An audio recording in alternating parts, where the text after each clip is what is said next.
à chaque COP qu'on vient, il semble qu'il y a beaucoup d'annonces et pour les États, je pense qu'il y a eu un découragement pratiquement global. Cette fois, nous avons des annonces qui émanent principalement déjà des pays du Golfe et c'est une première. Et puis des annonces des unions, notamment l'Union européenne, qui a priori des dates ont été fixées pour le déblocage de ces fonds, ce qui n'existait pas dans les autres COP précédentes. Bien sûr que les Centrafricains attendent beaucoup des décisions qui émaneront de cette COP. En Centrafrique, nous avons misé particulièrement sur l'agroforesterie. Vous voyez, ce sont de l'agriculture régénérative.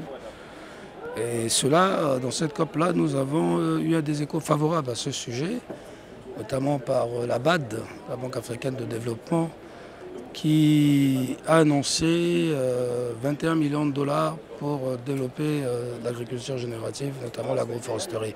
Cela, c'est un grand pas pour les pays comme le nôtre qui prouvent des difficultés justement à lancer l'agroforesterie dans nos pays.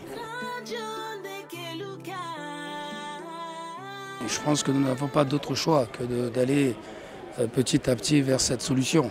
Chez nous, nous avons commencé en mettant en place aujourd'hui, en installant en 2 ans 3 champs solaires, qui est pour nous particulièrement un grand pas vers la transformation de l'énergie fossile à l'énergie renouvelable. Je pense qu'aujourd'hui, notre pays a plus ou moins réglé ce problème à 90%. Nous avons reconquis au moins 90% de nos pays. Justement, il faut que nous puissions développer notre agriculture et d'autres activités pour que justement que ces conflits ou ce conflit armé qui n'a pas de sens chez nous puisse occuper la jeunesse, occuper les femmes, occuper les populations afin de passer à autre chose que d'avoir des conflits armés qui n'ont que pour but de déstabiliser les États. Et que les promesses soient réalisées et que, bien entendu, qu'aujourd'hui que la mobilisation, comme elle est déjà forte, puisse toujours se maintenir jusqu'à que notre planète puisse sentir, comme je dirais, un réchauffement en dessous des 3 degrés.